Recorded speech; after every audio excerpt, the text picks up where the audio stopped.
Well, hello, good morning. Welcome to day 2 of 9 weeks to a novel. I'm your host, Akira Angel, and today we are going to talk about creating characters.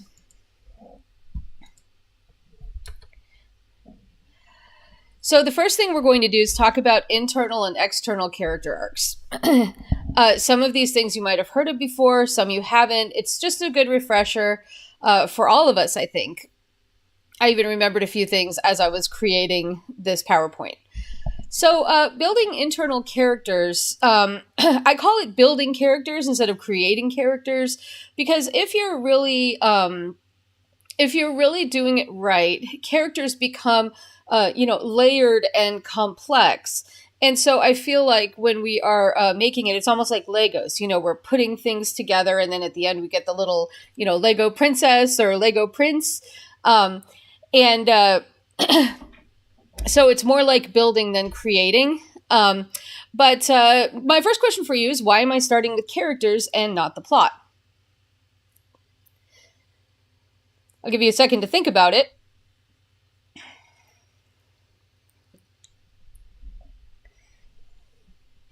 Basically, the answer to that is that the characters are who the readers are going to follow, right? So the character arc and what the character realizes about himself or herself becomes really the focal point of the story.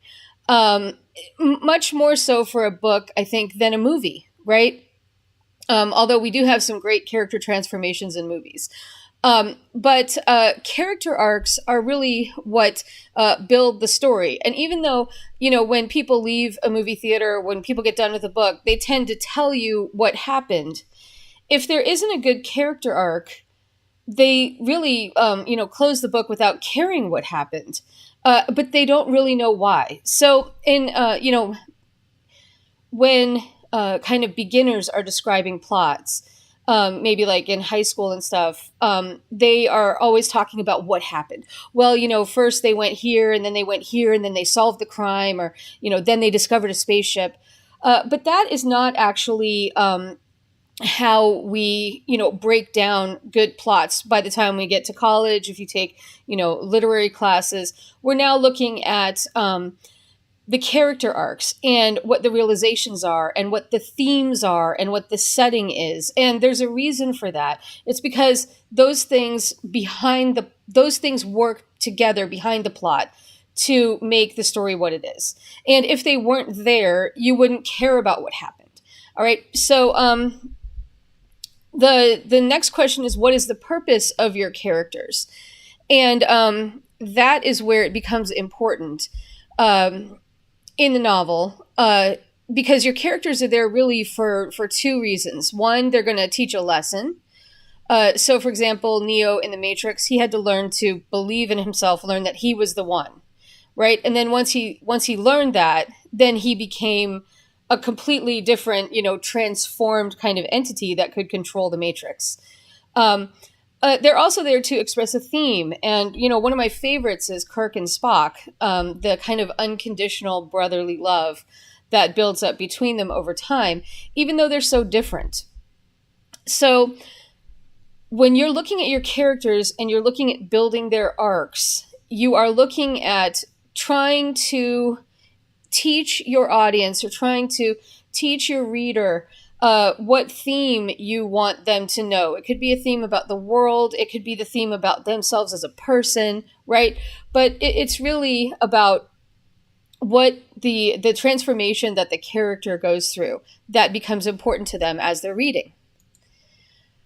So you need to decide when you're building your character. Today, we're going to build one character, and you want to decide first, what theme do you want that character to express?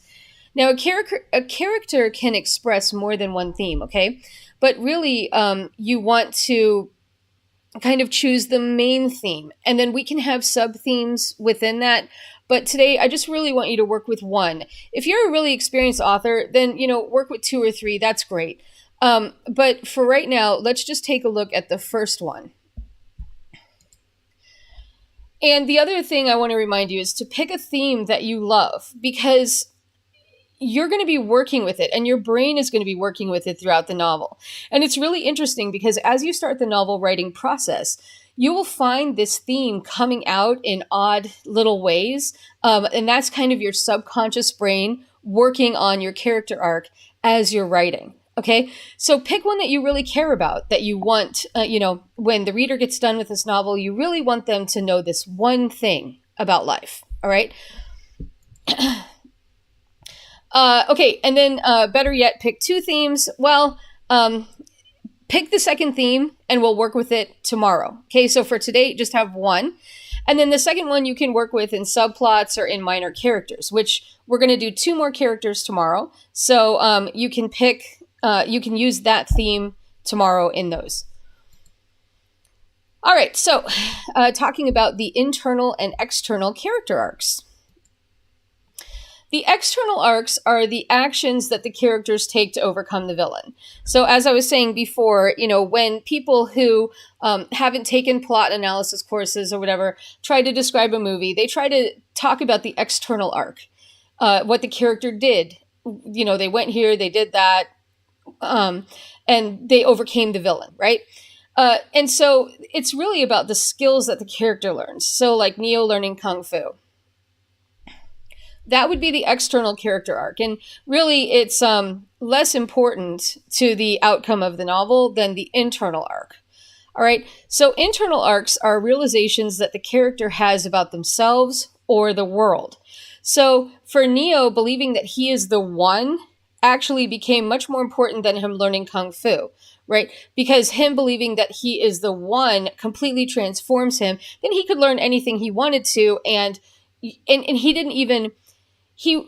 at that point, skills were available to him that he couldn't learn through a link in the back of his neck. Does that make sense?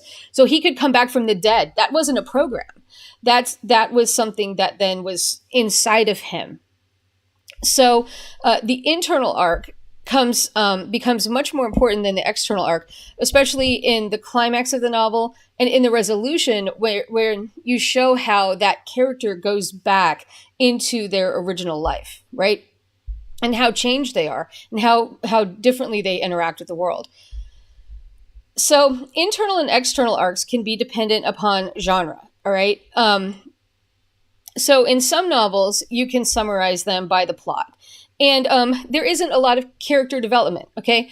Those really aren't the novels that I'm talking about. But if you're writing in one of these genres, I think character arcs used to be a lot less important to you. However, I'm going to say now that even in some of these, action, horror, thriller type genres, we do see a lot of character growth. Great example is Guardians of the Galaxy. I got the poster right here. I love the development of the characters and, how each character is undergoing or fighting their own little battle. So basically, the action, horror, and thriller genres, if you can have some character growth in there, I think you will go a long way toward, pulling the readers in, into your characters and, to buying a series. You can do it just by plot. I mean, I think, Michael Connelly and John Grisham and some of these guys have done it, just with the plot, because the plot is so complicated and so amazing and it's a page turner.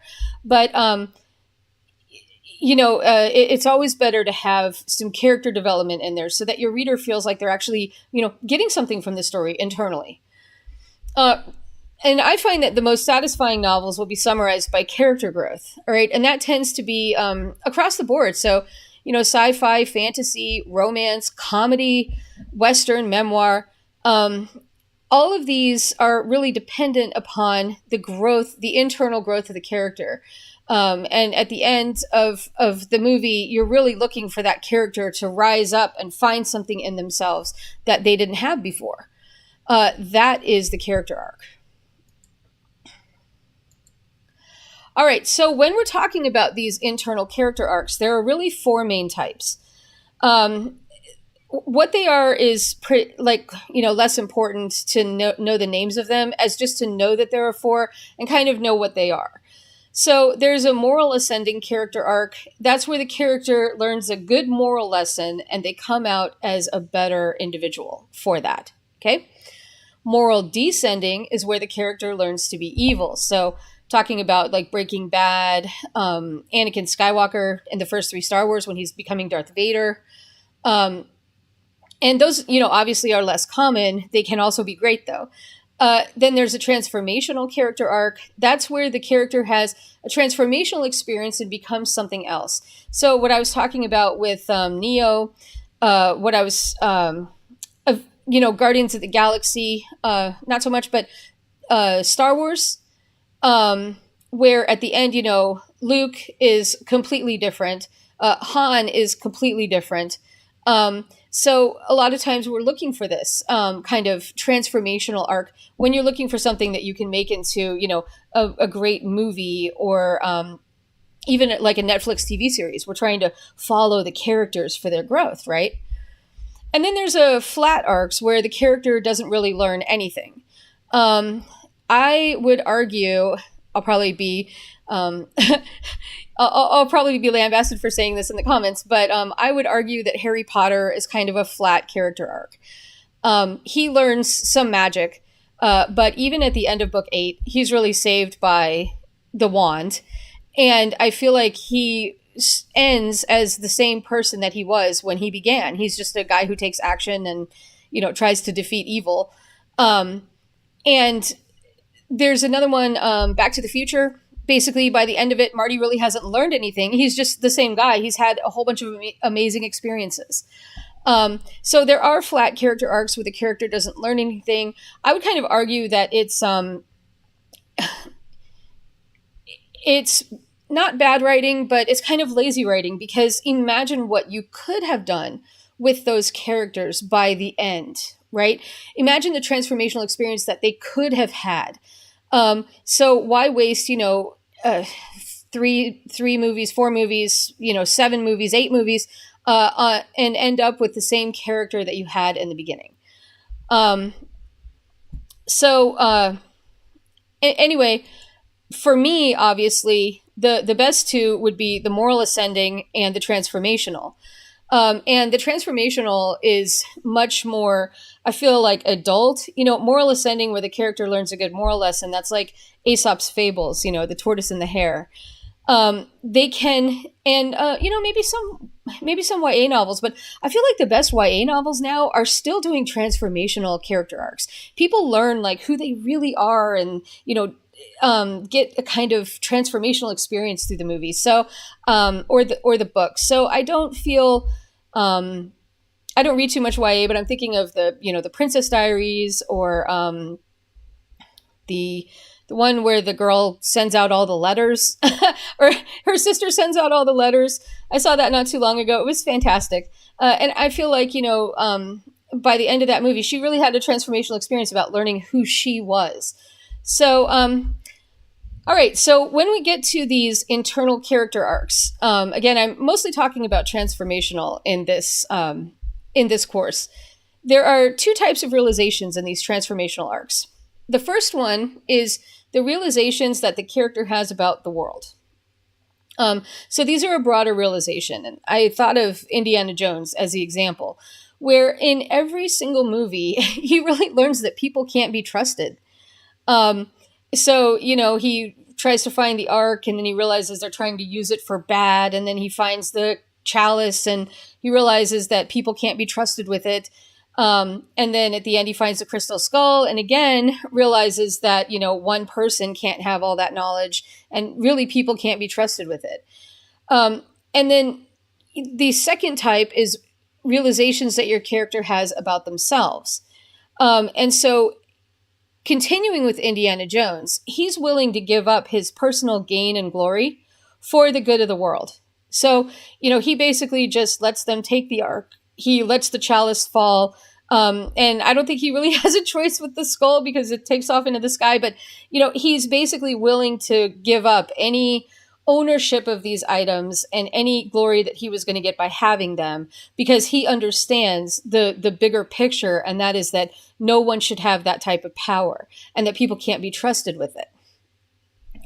So this is a great example of how these two realizations can go together, and how you can continually play those out, over and over and over in different types of stories, and have completely different results.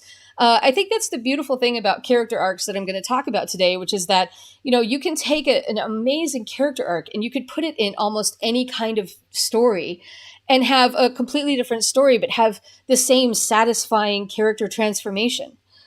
So I think it's fantastic. It's one of the great things about writing.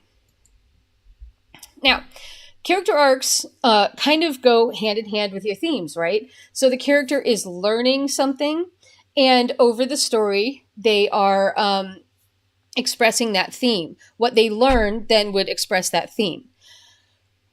So another aspect of character arcs is that when you are making your secondary characters, and we're going to talk about this a lot tomorrow, that great character arcs play off of other characters to create complexity. Okay, so I'm going to give you some 2 character examples, and tomorrow we're going to look at 3 character examples. But the first example that I have for you is a character who fears abandonment and a character who fears commitment. These are 2 great character arcs to have, like in a romance movie, this classic Hallmark movie, right? Basically you have the one who fears abandonment having to learn that they don't have to cling so hard through the story.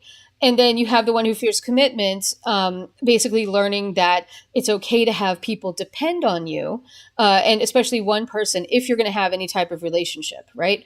So these things come together with the other characters in your story. And the most obvious ones are romance, but there are a lot more we're going to go into tomorrow with 3 characters. So if you can think of your 3 character classics, Star Wars, Harry Potter, Twilight, all of these have characters that kind of play off of each other in different ways.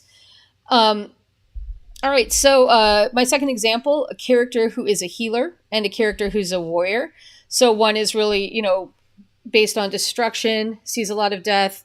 The other one, is trying to bring people back and really is a life-giving force. So can these 2 come together? How would they compromise on things? And how would their worldviews change, right? By being with the other person. Or interacting with them. It doesn't have to be a romance, right? Just even knowing them and being a good friend, how would their characters change? And then my third example is a character who prizes love and a character who prizes truth.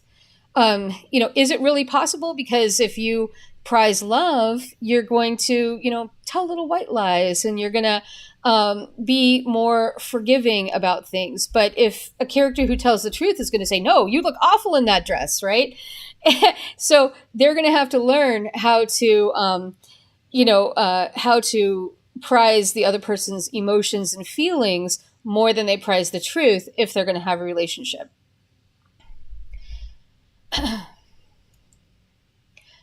All right, so your character arc is going to build through your novel, right? We're going to use the rising action to kind of give them obstacles where they refuse to recognize this arc, right? So maybe they're told people can't be trusted, people can't be trusted, people can't be trusted, and they have all these little betrayals through the novel, right?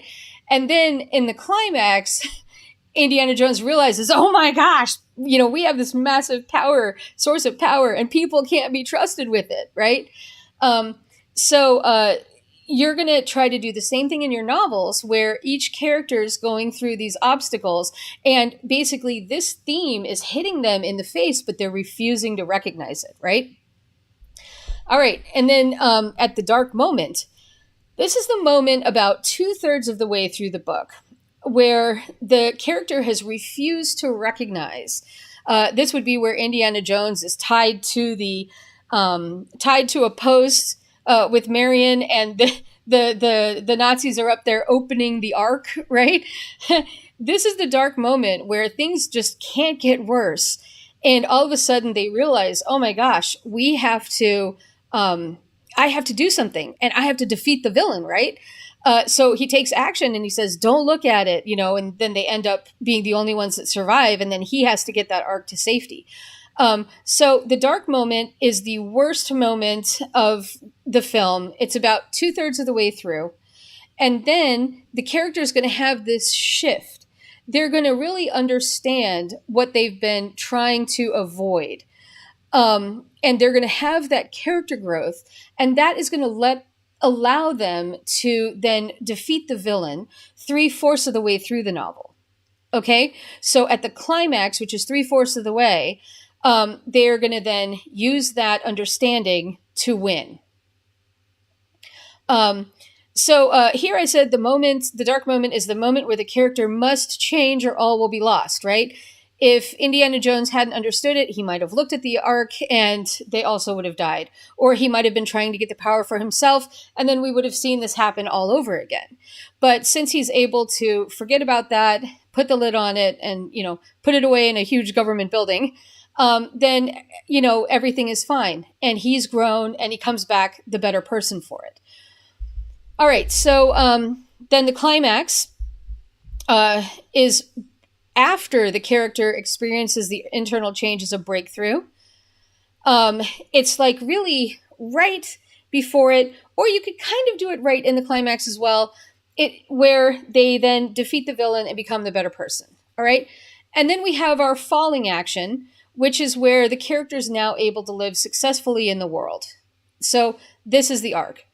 And I had a couple of great movies here. I really liked Walter Mitty, where it was really a journey for him to get more excitement into his life so that he didn't have to imagine all these things. So that's a fantastic character arc. And you can really see it at the end when he ends up in Afghanistan, where he then kind of realizes, he has this realization of like who he is. And then when he comes back, he's a completely different guy, and he's able to, go for the girl he wants. Actually, the other, there's kind of two climaxes in that novel. I think one is in Afghanistan and one is when he sees his picture on the cover. If you haven't seen that movie, it's just fantastic. And it's a really good example of a nice character arc that really grows through the movie, but it doesn't like slap you in the face. It's very nice. And he's completely different at the end. Star Wars, all three characters have an arc. And the other day I saw the Change Up again. And I hadn't seen it in years. And I realized, that both of the characters in that have a really great character arc. By the end, they're really different people. The guy who's married is now able to get along better with his wife. And the guy who's the bachelor is now able to contemplate having a relationship. So both of them really grew through the course of that movie.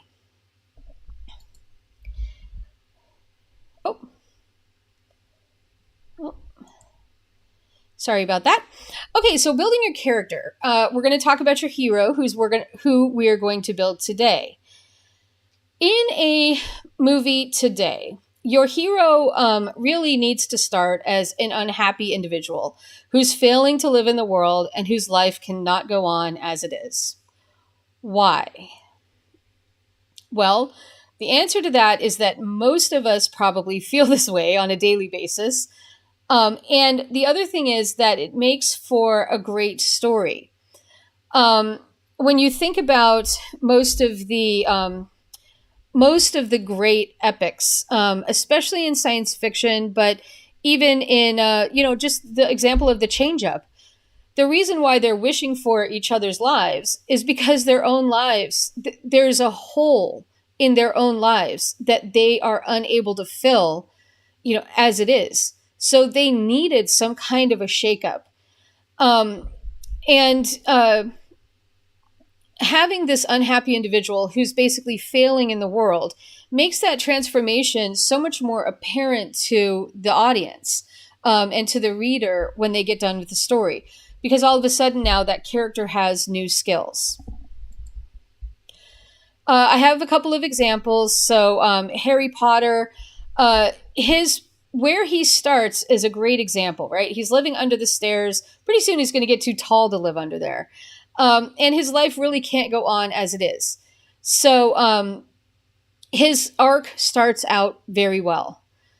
Neo from the Matrix, he's basically being chased by the FBI. He's about ready to get probably recycled. And his life obviously can't go on as it is. Wesley from Wanted, um, that is another great example of someone who's failing to live life. He's on all this medication. He doesn't understand why he's having panic attacks, right? And then he has this beautiful transformational experience through the movie. And the one that I just saw recently was Puss in Boots: The Last Wish. That was a fantastic. Several people in there, or several characters in there, had amazing story arcs. Where they became completely different at the end. I actually called my parents and recommended this movie because I was like, "You're not going to believe the magic, the fantastical magic, and the story arcs are just fantastic." But the main point of starting this way is that we need to see the noose kind of closing in around your character, and that that paves way for the like inciting incident that's going to take them on this journey, right? So we need to see that they're not going to be able to continue. They're either going to, go to jail, or they're going to be killed like Luke Skywalker. The stormtroopers are looking for them. Like whatever it is, you want to see that they cannot go on as they are. Something has to change. The other reason for that is that it gives them the courage then to go on the journey. So, before Luke wasn't going to go with Ben Kenobi. And then they get back, he sees his aunt and uncle are dead. And now all of a sudden he's like, well, I guess I have to go somewhere. So it gives them the courage even when they don't have it. So this is a really great way to, start out your novel. The other thing is that this makes the character the most unlikely person to become the hero. And you really want the most unlikely person, right? You don't want like the jock who's already like, I don't know, got 17 guns and now they got to take on like 5 men in a casino and it's super easy for them. Maybe they were a Navy SEAL or, Army Ranger.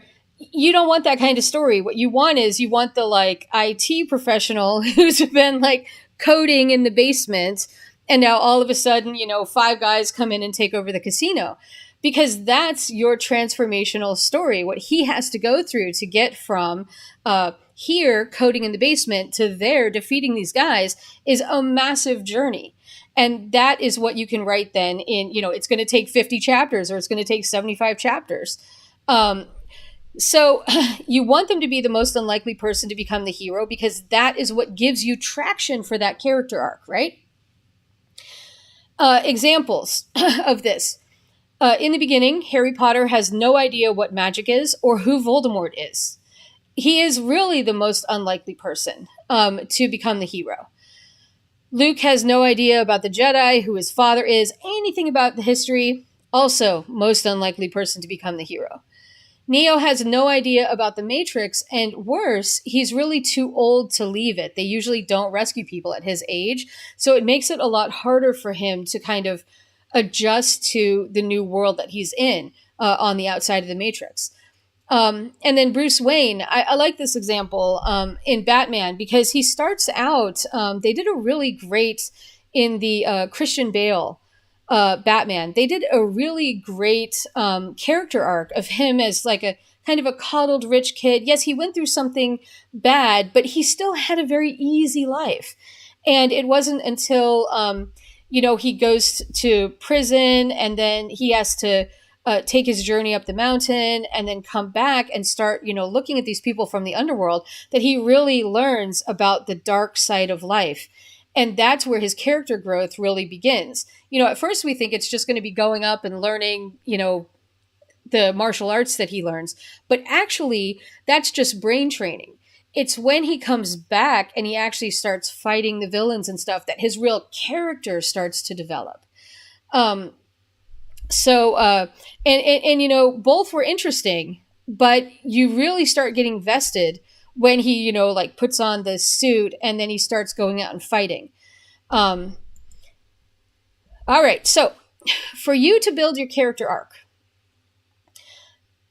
you're going to need to, at the same time as you're trying to think of, what the theme that you want to express is, you want to start them out with a weakness. And their greatest weakness is also how they're going to win that ultimate battle. Okay.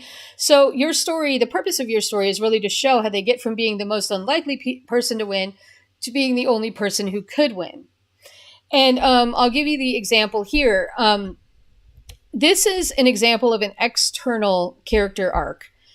Harry doesn't have parents, so he's an orphan. He's very sad about it. But at the end, he wins because of his parents' protection. Again, this is kind of an external arc because everything happened before he was born, right? He didn't have to have a realization about it. But this is a great example of one that feels to me less satisfying because he didn't have to come up with this inside of himself. And I don't even know that he became happier understanding that. We didn't really see that realization from him that, wow, they died for me. They must have loved me so much, this kind of thing. So that's a really good external arc example of a way to show it. The next one, Luke's father becomes Darth Vader. And in the end, his empathy with his father is what saves him. So there's this really great character arc over these three novels or three movies where he thinks he has to learn to fight and he thinks he has to be a great Jedi. But in the end, it's really who he is. It's really his heart and the fact that he is this guy's son that saves him. It's fantastic. And it's internal. It's really beautiful. And then my last one, Lord of the Rings, hobbits really don't have willpower or fortitude. They're kind of known for having this easy, relaxed, happy-go-lucky life, right? But actually, Frodo and Sam have to come up with that. When they're going up this mountain, and I remember reading The Two Towers, and it felt like the first 100 pages, they didn't do anything except for feel thirsty and hungry and cross the desert, right? So what he had to learn in there was that he had to develop this kind of fortitude and determination for something bigger than himself. And there's kind of a nice little side arc there where Gollum, represents somebody who was, turned by the ring. It's kind of what he hates and fears the most, even though he loves the ring. But being kind to Gollum ends up being what saves him in the end. So it doesn't really matter, I guess, how you do this arc. I'm trying to give you a bunch of different examples. We've got, fantasy. We've got comedy. We've got the Indiana Jones, which I guess is an action comedy. It doesn't really matter what genre you're writing in or how you build this arc. But through these examples, you can see that you want to start out with somebody who's very unlikely to win. And you want to give them a weakness that works against them this whole time, right? So in a way, the lightsaber is very powerful, but in a way it becomes kind of Luke's weakness, thinking that he's got to fight to win. And it isn't until he realizes that he has to use his heart to win that he actually can win. So you're thinking about your character arc, your theme, and your weakness.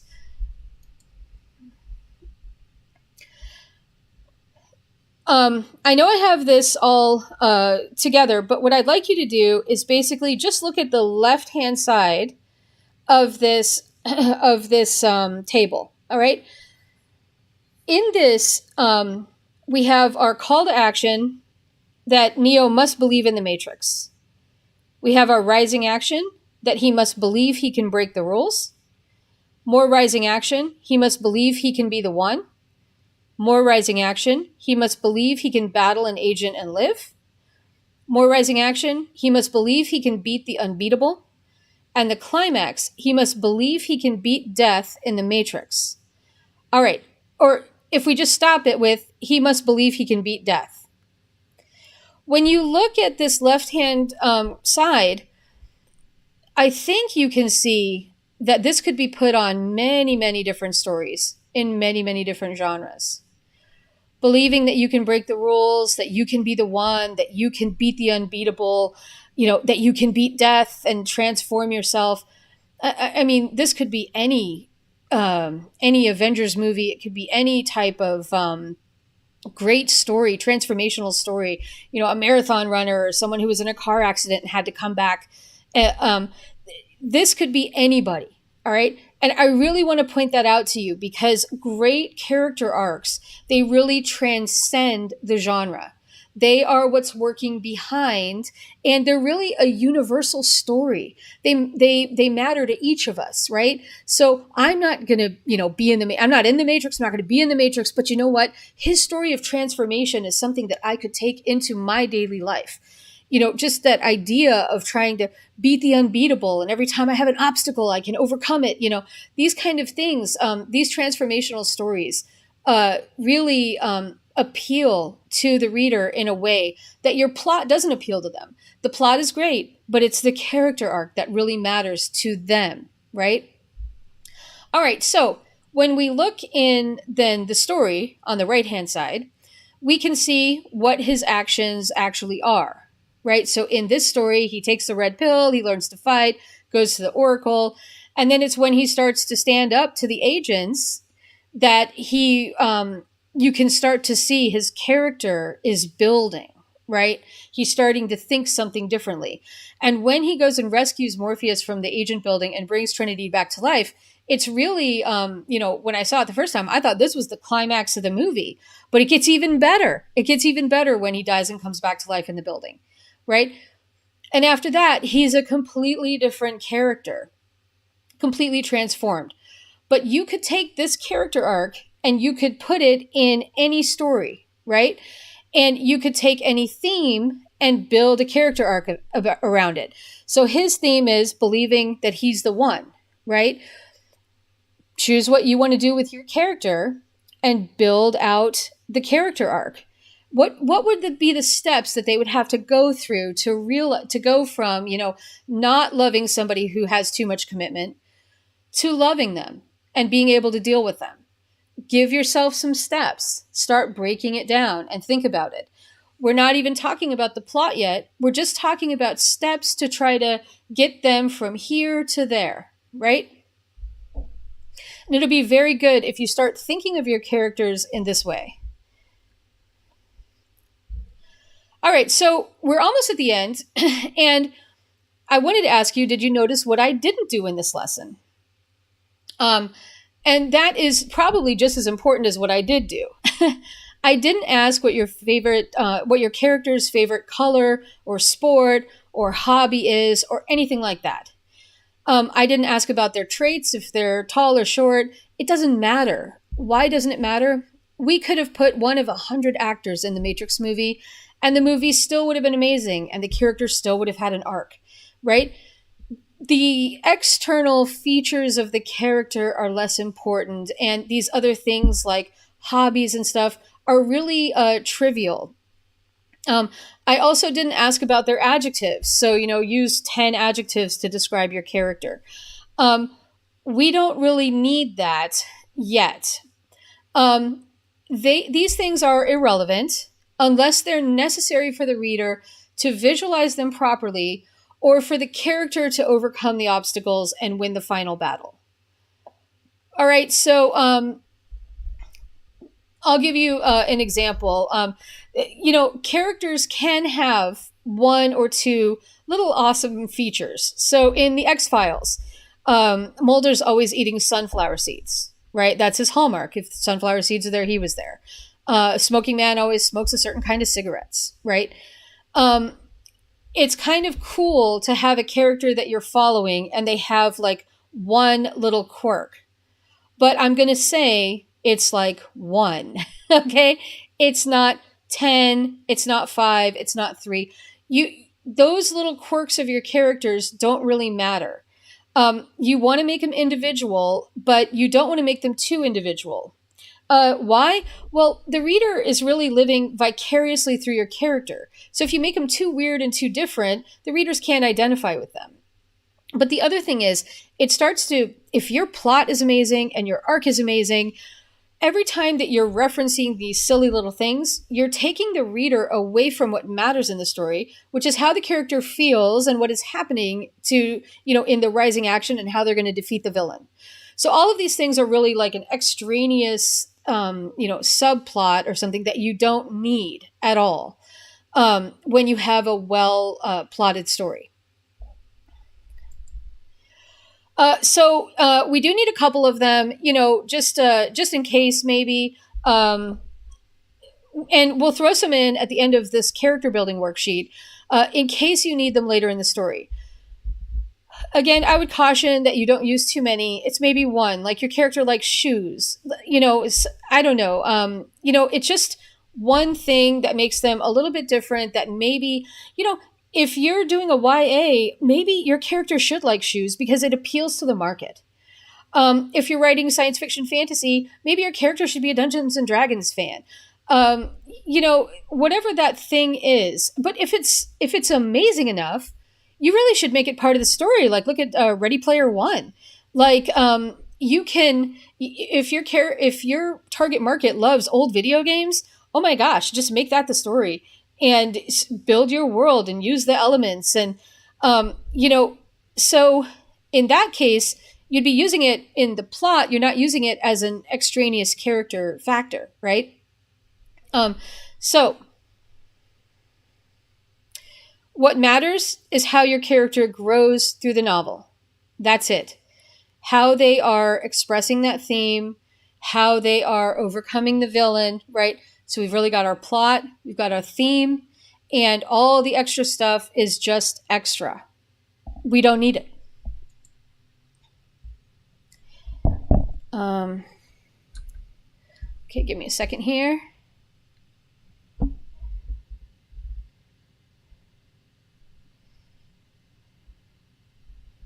Well, maybe I will go through this. Okay, so I took a book that that I wrote. Maybe I will leave this up during the first. I don't know if this is going to help you today. All right, let me go through it really quickly and try to explain what I did here. This is a book that I wrote in my series. And basically, my main character has three themes. One is learning to have hope when everything seems hopeless. Two is learning to respect the elves, even though they're different. And three is realizing that he is worthy of love, even though he's a cyborg and he failed in his mission to keep everyone safe when their planet was attacked. Okay? These are three really huge themes. Realizing that you're worthy of love is a theme all on its own that, a lot of romances tackle. Learning to respect the elves or learning to respect other people, even though they're different, that's also a massive theme. And learning to have hope is also a massive theme. So I bring this out in so many ways in this novel. But it's really, as you can tell, this guy is really starting. First of all, he's starting as the most unlikely person to become the hero because he's lost all of his faith. Basically, the enemy came and took over their planet, killed like most of the people there and the animals, and destroyed a lot of the forests and stuff. So basically, this guy is really down and out. He's like, I was supposed to be the leader of defense. We'd never seen anything like this before. What can I do? And so now he really feels like it's hopeless and the Ardaks are here to stay. And that's where our novel starts. So he's starting out in chapter 1 saying, I don't think we're going to win. And the king basically looks at him and says, my God, what am I going to do? So he says, all right, well, I'm going to send you on a mission to try to get backup. We know that there's these resistance fighters, right? They're out in space. I'm going to send you there. We're going to try to get reinforcements. So every single time that he's trying to get reinforcements or that he's trying to overcome one of these themes, something worse happens, right? So he goes for help to the resistance, and then he realizes that the resistance is, understaffed, overworked. They're fighting on like 30 different planets, and they don't have any resources to send him. But they still have hope. So while he's learning that, while the plot is going negatively, his character arc is starting to go, a little bit positively. Or he's learning, he's still fighting against it, but he's learning, he's like, why do you guys have hope? This is ridiculous. We are all going to die. The Ardaks are going to take over this whole universe, and we're all going to be dead. Just give him another 2 decades. Um, and then the second thing that happens is he falls for a female elf. And through the novel, he really learns to respect her as a healer, as a warrior in her own right, because for the elves, healing and being a warrior is not separate the way that it kind of is for his people. And then he also starts to respect her for her strength of purpose and her spirit and the fact that she also has hope, right? And then he gets there comes a point where he's able to undergo like an upgrade process for his cybernetics. But if he does that, his elf is afraid that he's going to become completely different, that he'll become like more mechanical, like a machine. But he's so driven to try to protect his people that he does it anyway. So he does it at his own expense. And this is kind of, right before the climax of the novel. It's the dark moment. He has to choose between, am I going to protect my people, or am I going to choose this new path of love? Oh, sorry. And at the climax, he's undergone this process, but the elf has left. She's now down on a planet helping another planet to fight this battle where the Ardaks are now. And they realize on that planet that reinforcements aren't coming. So basically, he takes himself and a few of these upgraded cyborgs, and they go and they just really knock out the enemy forces on this planet and kind of save the day. So he's able to realize in this battle, and through the upgrade process, all of his character arcs. He's learning the hope, respect, and that he's worthy of love. Even though he failed before, there's always something that can be done. Yeah, so realizations, again, same thing. So I hope this is helpful because basically, when you're looking at your character arc, you want to have these themes at the beginning, and then you want to have some plot points. Now, you can start, even though we're not plotting until 2 days from now, you can start thinking about what your plot would be. So you might have some idea, just in a sentence of what's going to happen in this novel. You can start to think about what would be some of these plot points that would happen, or what are some things that could happen that would make make these themes easier to express, or that would be obstacles for them to overcome that would involve the themes, right? um, so I have the build your character worksheet. The QR code is on the screen, and yes, it is visible. And the worksheet is available at the bit.ly/9 weeks day 2. We're going to take about a 5-minute break, and then we will come back and start our sprints. And if you have any questions, you could put those in the comments. All right. And I will leave this up while we are on break.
Okay, so now we are going to go into our first sprint, which is going to be for 40 minutes, right? So you've got your character sheet up. And if you have any questions, you can type those in the chat. And, if you have questions as you're doing this later, if you're not watching this live, you can type it in the comments and I will come back and take a look at those as well. All right. So we're going to start for 40 minutes and I will see you back soon.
Okay, hope you did well on that break, or sorry, on that sprint.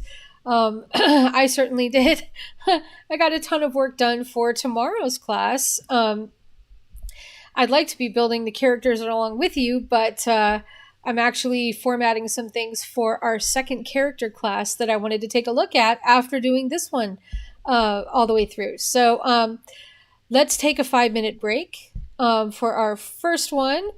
My suggestions are to drink water and run in place for 1 minute.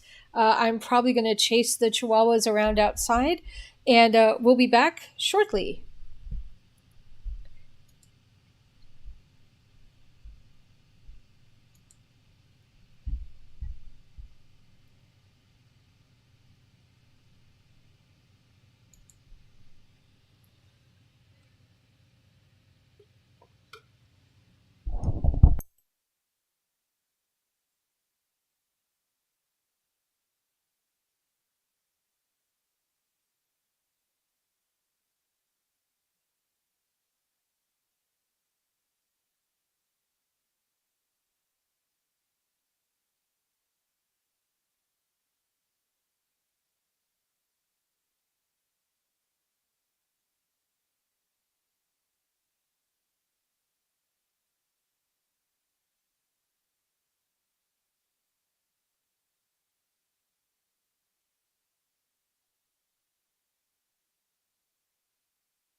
Okay, so have you decided on a theme for your character?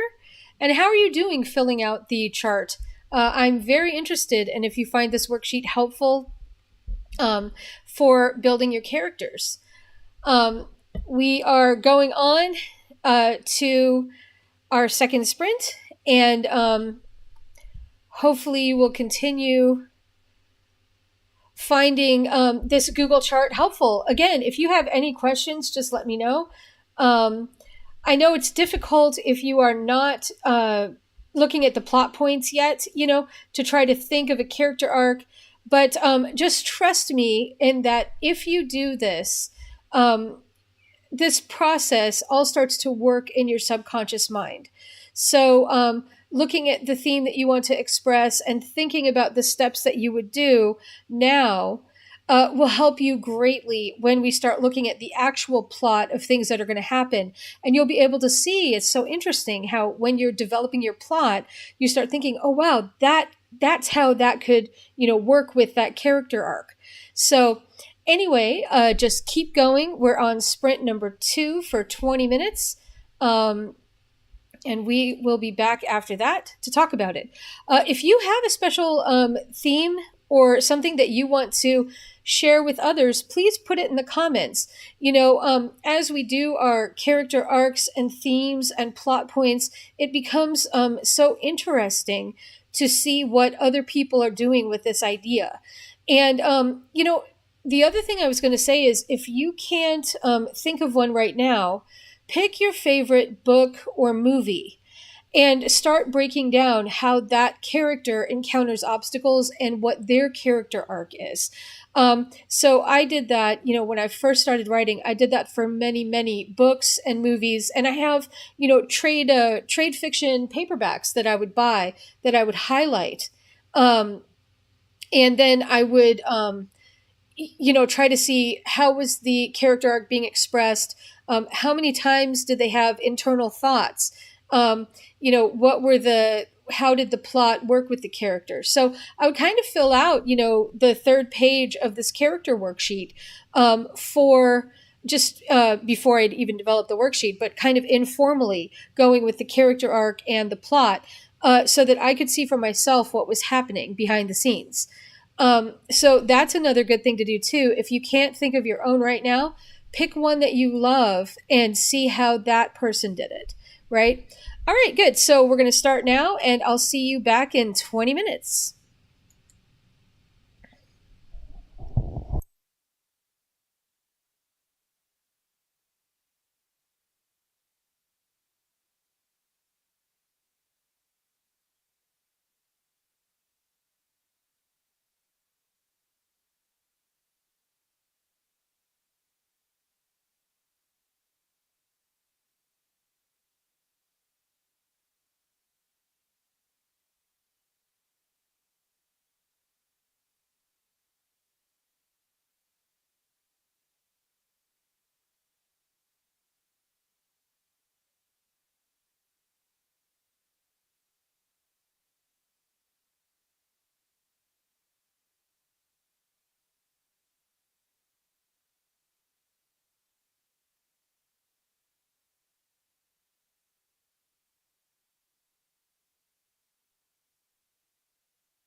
Okay, how did you do? I went ahead and put the second section of the Google worksheet up here. So, are you on this yet? If you are, I'd be very interested in if you're able to break down these character realizations and plot obstacles, and starting to get some idea of how those realizations build on each other, and what the dark moment might be, what the climax might be. And if not, that's all right. Again, like I said, you can take a look at this and use it for any book or movie that you like. Um, so, anyway, we're going to take a 5 minute break, and then we will be back. Right now is get water or coffee and dance to your favorite song. Um, and we will be back in a few minutes with the next sprint.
Okay, and we are back.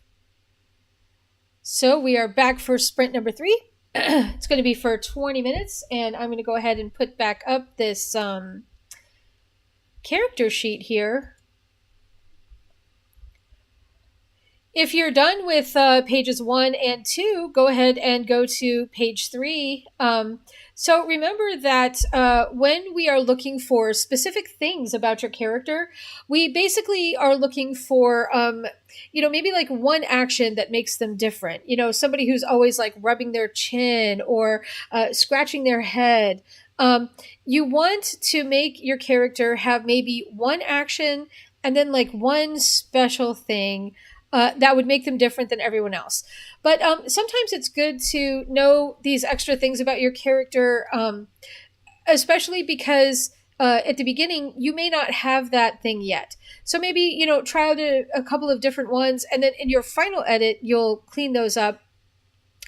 But here it's just almost like a searching process of how they can how you can express that character.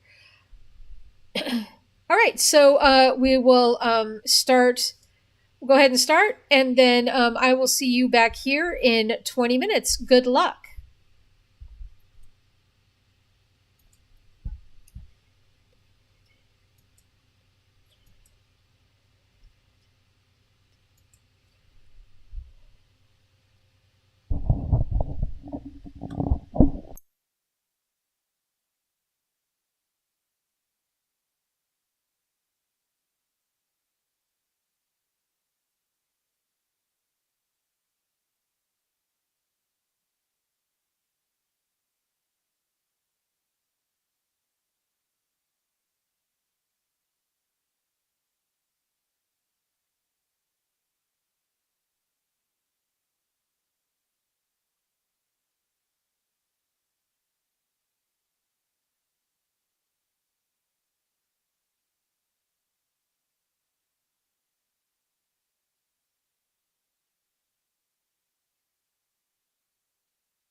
Okay, we are back.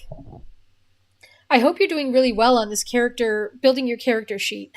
Now, if you're finished with building this first character, feel free to start building your second character, right? Again, we want to get into the habit of doing this 3 hours of work in your 20-minute sprints, right? The other thing I would encourage you to do is maybe go back and look at this one more time and see if you can either improve your realizations or you could start putting your plot obstacles in. It's always better to spend another 20 minutes thinking about something right now, um, because later you're not going to have that kind of time. So right now is time. And the other thing is, going back to page one, you could also take a look and make sure that you answered these, to the fullest extent that you can, now that you've done pages 2 and 3, because your character now is becoming fuller in your mind, and maybe the theme and how they're failing in the beginning and stuff are going to be a little bit different. And it really is true, because once you start plotting the climax of the novel, then you can see how it would be different. Or you can see how that character should be failing in their life in the beginning. A good thing to do is to always look at that beginning versus that climax and make sure that the character is really, the opposite, and make sure that they're really failing and that what they're failing at becomes resolved in the climax, right? The perfect example is the that Ryan Reynolds, Jason Bateman movie, The Change Up. In the beginning, Ryan Reynolds is really failing at being in a relationship, thinking about other people, even dealing with children. And by the end, he's really knocked that out. Like, he's learned a little bit more about relationships and kids and thinking outside of himself. So it's perfect to have the bachelor go to a family man. It's like exactly the opposite. And what he needed to learn, and to succeed in this story, is exactly what he was missing. So that's really tight. That's a tight character and plot creation. That's what we're going for here. We're going for the exact opposite, and we're going for that character arc building as long as, or as the novel is going, right? All right. So we are going to go to our last sprint right now. And I think I'll just, leave this here. Oh, no, actually, sorry, we are going to take a break, and grab some coffee or water. My recommended exercise is 10 squats and 10 jumping jacks. I'm going to knock those out right now. And I'll see you back here in 5 minutes.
All right, we are back for our last sprint of the day. I really wanted to recommend this book to you. It's written by another author who I wrote with in Phoenix. She was a member of the RWA there, and her name is Lori Schnebley. And this book is called Believable Characters Creating with Enneagrams. And, once in a while she has a workshop. She may have workshops on her site that you can just take virtually on your own.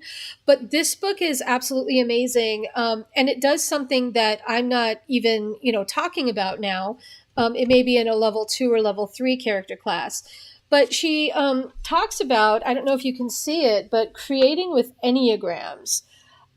So basically, there are maybe 9 different personality types.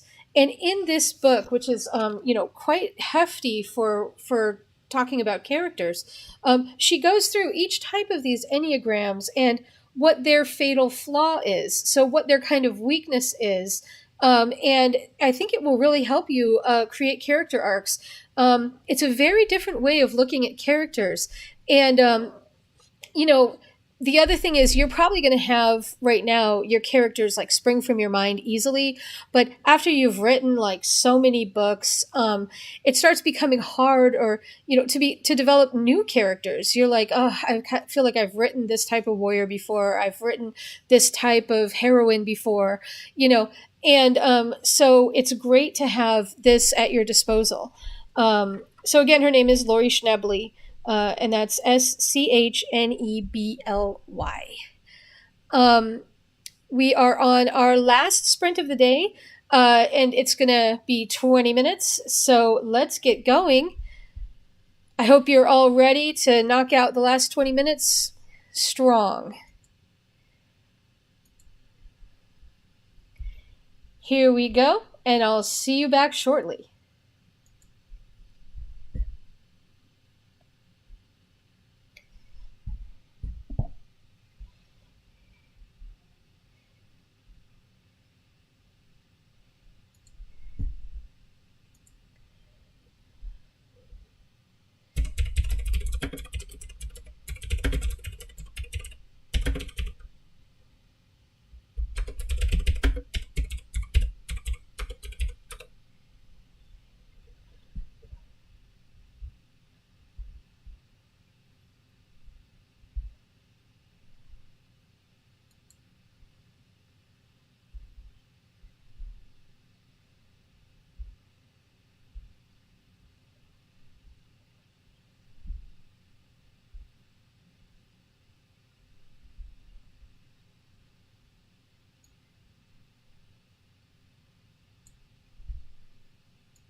Okay, I hope you had a fantastic writing day today. I hope you really got your first character plotted out, at least their arc, and you have it in your mind and you learned something new.